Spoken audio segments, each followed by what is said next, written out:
Hello, everyone.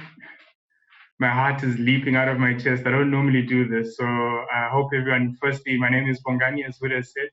And before I say anything else, I just want to say I hope everyone is doing good. I hope the people around you are also doing good.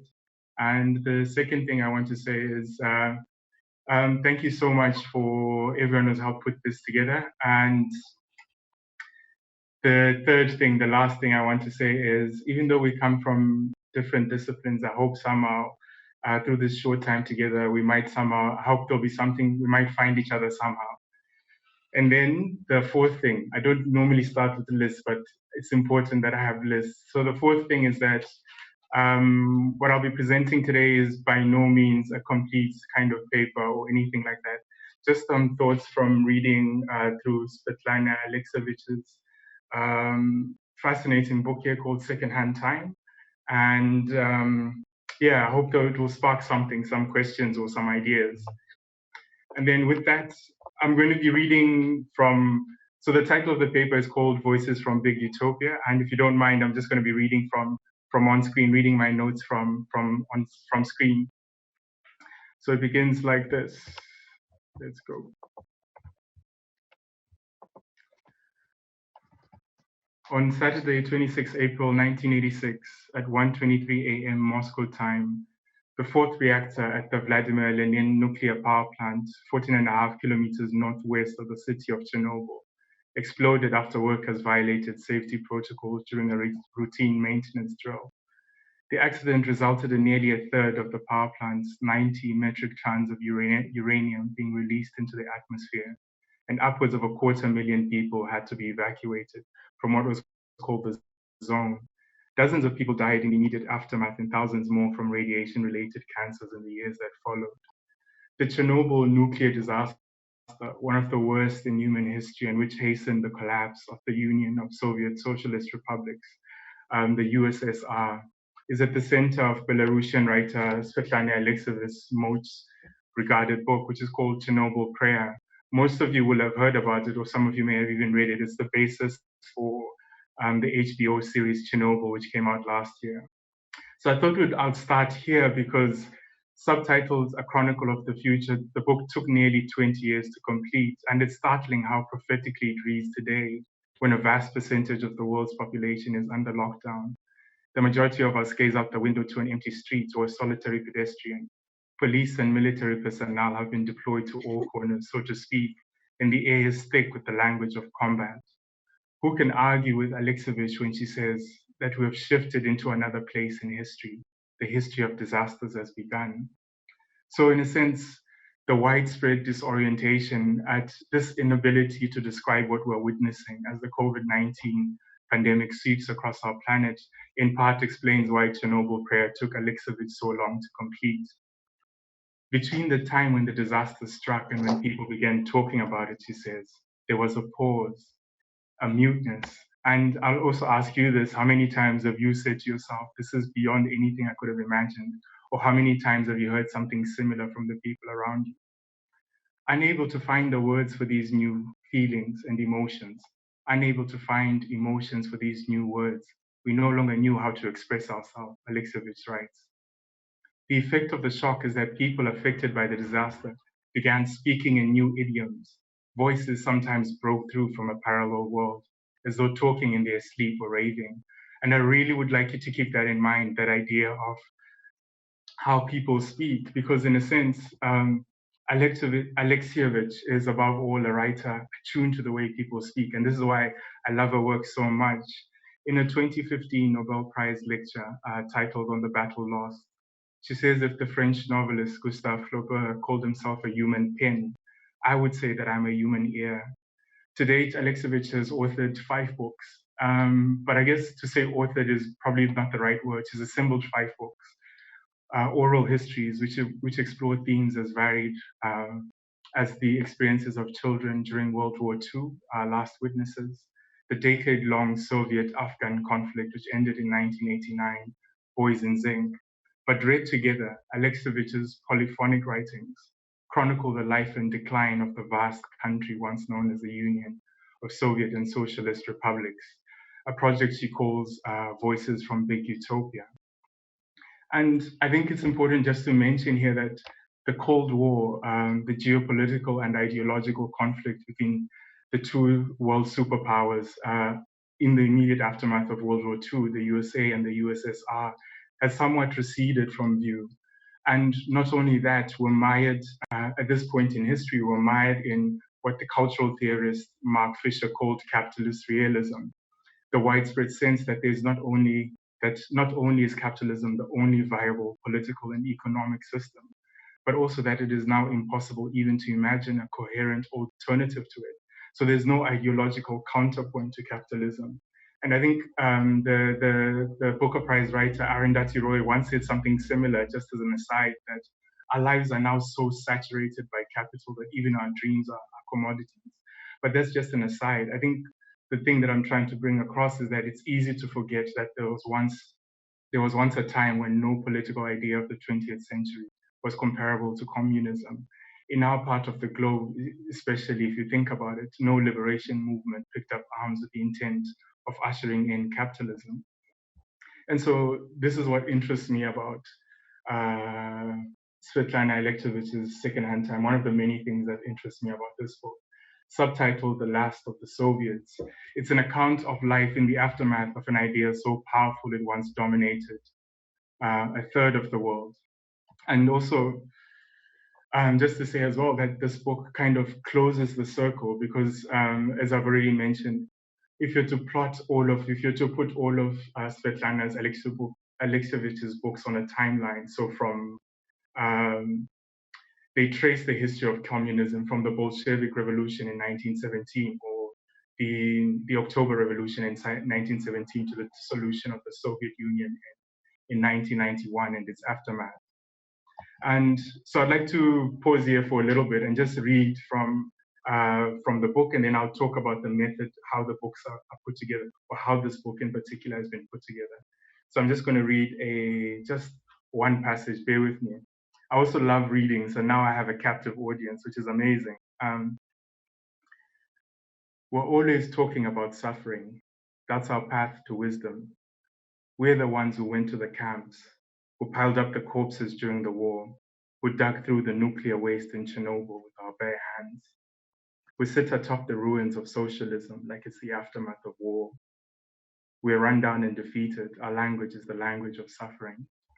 Man, that's really beautiful. But anyway, this leads me to, like I said, I just wanted to talk about method. So what I read is just a snippet of dialogue, unattributed to any speaker, not dated. And that's that for me is one of the most fascinating things about Alexievich's books is how they're composed, how they're assembled. She doesn't call her books, she doesn't label them fiction or nonfiction. She calls the genre she works in the novel and human voices. And my interest in this mode of writing is twofold. I think for those of us in the humanities and in the literary arts, there's always the lingering question of how do we write history, especially in contexts such as ours, where history has been erased, manipulated, and changed by competing regimes of power. The second question is one Sarah Nuttall, literature professor and director of WISER, asked in this book, Acts of Transgression, Contemporary Live Art in South Africa, which is, how do we archive histories of feelings and emotions? Archives are often still understood as constituted by things that can be documented, as in things which are visible, tangible. So how do we document a history of emotions? And this brings me back again to Alexievich, because those two things, is history, big history and little history, and emotions at the heart of Alexievich's enterprise. So all of these 5 books that she's written together have been maybe 40, 45 years in the making. And here's what she says at the beginning of Chernobyl Prayer, which is applicable to all of the books, I guess.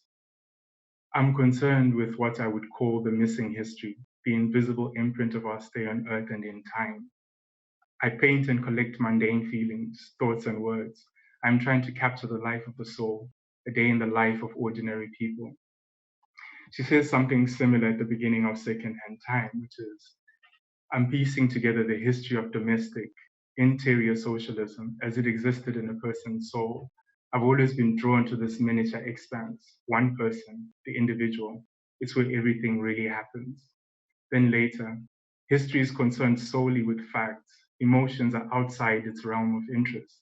In fact, it's considered improper to admit feelings into history. And like I had said, Secondhand Time is the concluding chapter of a project that has taken well over 40 years. I don't know if it's the concluding chapter, but I'm guessing that it is. The book opens with Alexievich herself, which is something our own voice, as in our own voice, usually constitutes maybe a handful of pages in books which are 300 pages long.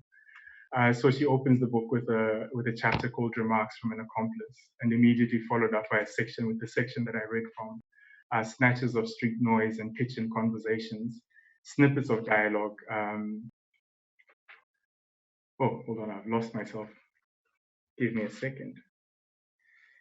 Yeah, so snippets, snatches of street noise and kitchen conversation recorded from 1991 to 2001. And these are just, like, again, unattributed, just pages and pages of text of people's testimony, but you don't know who is speaking or when they were speaking or how they spoke.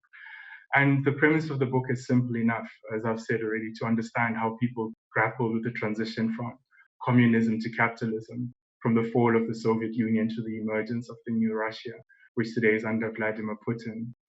And the thing about it, which makes this book particularly very dark from the other books, is that a great many people couldn't handle that transition. The shift, not only just the shift from one value system to another, but one value system to its complete opposite. And so Secondhand Time is actually a book that contains many suicides. It's actually a book also about suicide. So I'll read again two parts from the beginning. And for me, the interest here again is that it outlines method, how she works. And I'm always interested in this thing. Right? So what she says is, I sought out people who had been permanently bound to the Soviet idea, letting it penetrate them so deeply that there was no separating them. The state had become their entire cosmos, blocking out everything else, even their own lives. They couldn't just walk away from history. And here's another point. Here's an important point about how people speak and how important it is to note how people speak. She says, I'm searching for a language. People speak many different languages. There's the one they use with children, another one for love. There's the language we use to talk to ourselves, for our internal monologues. On the streets, at work, while traveling. Everywhere you go, you'll hear something different. And it's not just the words. There's something else too. There's even a difference between the way people speak in the morning and how they speak at night. What happens between two people at night vanishes from history without a trace. We're accustomed to looking at the history of people by day, while suicide is a nighttime state, when a person wavers on the edge of being and non-being, waking and sleep. I want to understand suicide with the rigor of a person in daytime. So yeah, like I said, Alexievich's project is about writing big history through the stories of its unnoticed witnesses and participants. And before time runs out, I'd really like for us to hear from some of the participants for whom the discovery of money, as one person says, hit us like an atom bomb. And then I'll just come back to make few more remarks, if you'll indulge me. So again, a lot of these people, they're not dated, you don't really know, but they're witnesses in this drama. One night, we were walking home from the movies and stumbled upon a man lying in a pool of blood. There was a bullet hole in the back of his trench coat and a cop standing over him. That was the first time I'd ever seen someone who'd been murdered. Pretty soon it became a familiar sight. We live in a big building with 20 entrances. Every morning they'd find another body in the courtyard. Eventually we stopped being shocked. Real capitalism was here, with blood. I thought I'd be disturbed, but I wasn't.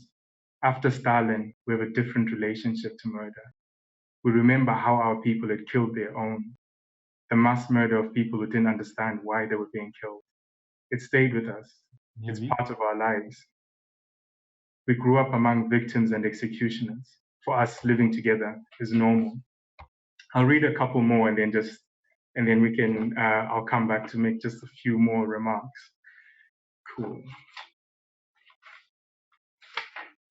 And this is from an elderly woman. Her own neighbor kind of set himself on fire. That's how he committed suicide. His name was Sashka. And so she writes, she says, "What have you done, Sashka?" I followed him to the ambulance. "I'm sick and tired of leaving. Call my son, tell him to come to the hospital." He could still talk. His jacket was burnt. His was all white. His shoulder was all white and clean. He left 5,000 rubles. That used to be good money. He took it out of his savings account and left it next to his suicide note, his life savings. Before, that kind of money could buy you a car, a Volga, the most expensive model. But today, it was only enough for a new pair of boots and a funeral wreath. That's our life. He lay there on the stretcher, turning black right before my eyes. The doctors also took the kid who'd found him, would grab my wet sheets off the clothesline and thrown them on top of him. A stranger, just a student. He was passing by and suddenly saw a man in flames, sitting in his vegetable patch, hunched over and on fire, smoldering, silent. That's how he described him later, silent and burning alive. We'll just two more and then I'm done.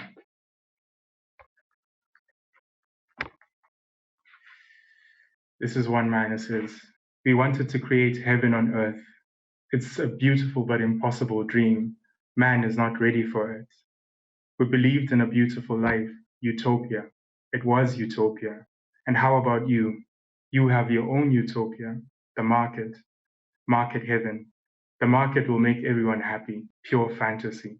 The streets are filled with gangsters in magenta blazers, gold chains hanging down to their bellies, caricatures of capitalism, a farce. Instead of a dictatorship of the proletariat, it's the law of the jungle. Devour the ones weaker than you and bow down to the ones who are stronger, the oldest law in the world." This is a man also who was interviewed after a failed suicide attempt, by the way. And then one last one. A mother received a son's body from Russia without any of his internal organs. You can buy anything on the Moscow black market. Everything a person has: kidneys, lungs, livers, pupils, heart, valves, skin. And last one, actually, I promise. My mother's pension is $100 a month, and that's how much mine is too. The people at the top, they're pumping all that oil and natural gas. Those dollars aren't trickling down to us. They're going straight into their pockets. Regular people like us go to the store as though we're going into a museum just to look. And on the radio, it's like subversive propaganda or something to incite the masses. They try to tell us to love the rich, that the rich are going to save us, that they'll give us jobs. They show us how they vacation, what they eat, their houses with their swimming pools, personal gardeners, personal chefs, like the gentry used to have in Tsarist times. In the evening, you'll turn on the TV and it's so gross, you'll go straight to bed. I think I'll just kind of leave it there. And thank you for listening. Like I said, so just two more things. For me, like I said, it's not a fully fledged paper, but I'd like to say, yeah, two more things.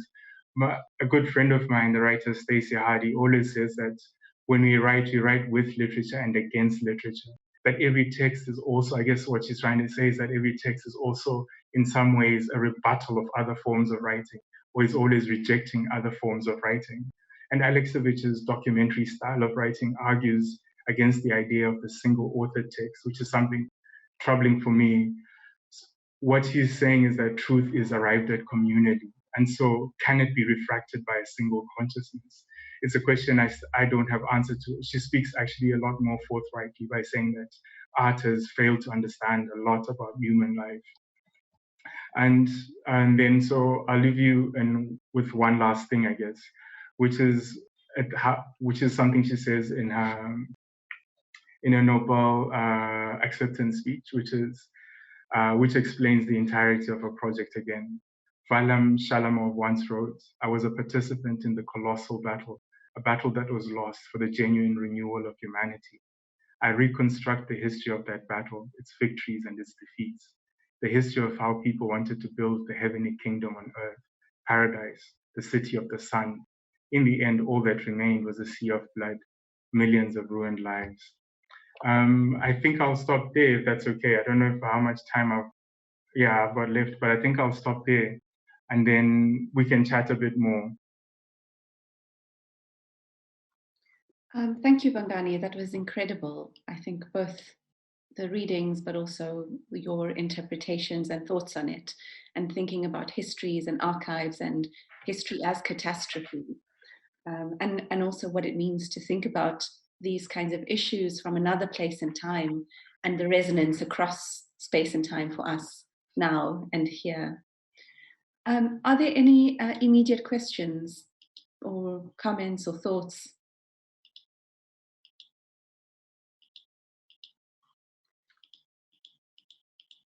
I think it's quite a lot to take in. No. I was going to say, I'll just say one thing, if that's okay, just one final thing. Am I okay? Yes, go ahead. Okay. So for my MA in creative writing, or at least my MA in creative writing, I'd worked on a collection of short stories, which kind of centered around my upbringing in Zimbabwe, in Harare, at a particular time in the 90s. And when I got to the end of that project, I felt a sense of real deflation because I thought I really didn't understand the people who were a generation before me and the people that were a generation before that.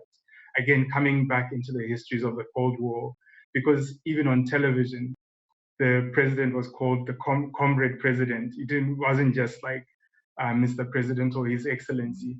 There were residues of other histories, because I was so focused on what had happened to my generation, I didn't look further back at how much of that history is still with us. Even the power, even the importance of the party, how it stands above the individual. Those are all legacies from that time. And so yeah, that's when I started digging into these histories. So just wanted to add that as well.